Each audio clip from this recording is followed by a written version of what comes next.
So you went out and bought one of the new Adjustars for your plane. I'm going to show you how to put it on. It's really easy.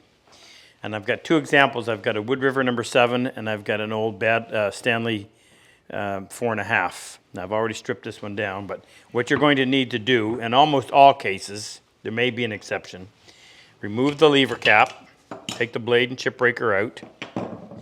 Now, in order to get at this, you've got to take the handle off, and these are brass screws, so you want to be careful with them because it's really easy to mark them up. This is called the toe screw. Back this one off, and I just take it right out of there. Now, these are a reverse thread, so normally you would spin this way to screw on, while you do the opposite. That's what I just said. Take that right out.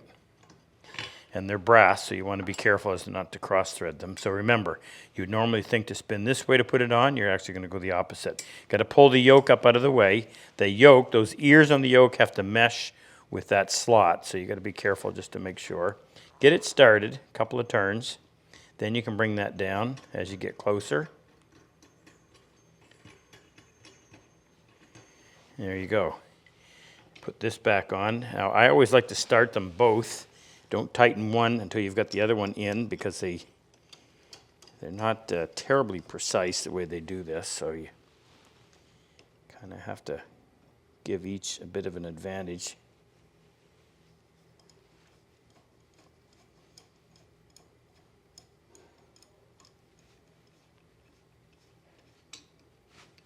And I can snug that one down.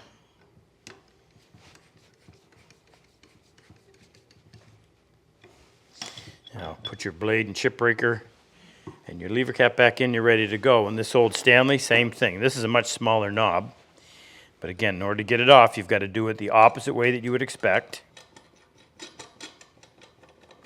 If you look at the size of this small knob they used to use, there's hardly any torque whatsoever.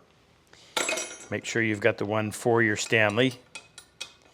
And again, you're not going to put it on the normal way. You're going to spin it the opposite. Let those ears on the yoke engage. Spin that into place. Go ahead and put your rear tote back on. Assemble it, and you're ready to go. No more of these.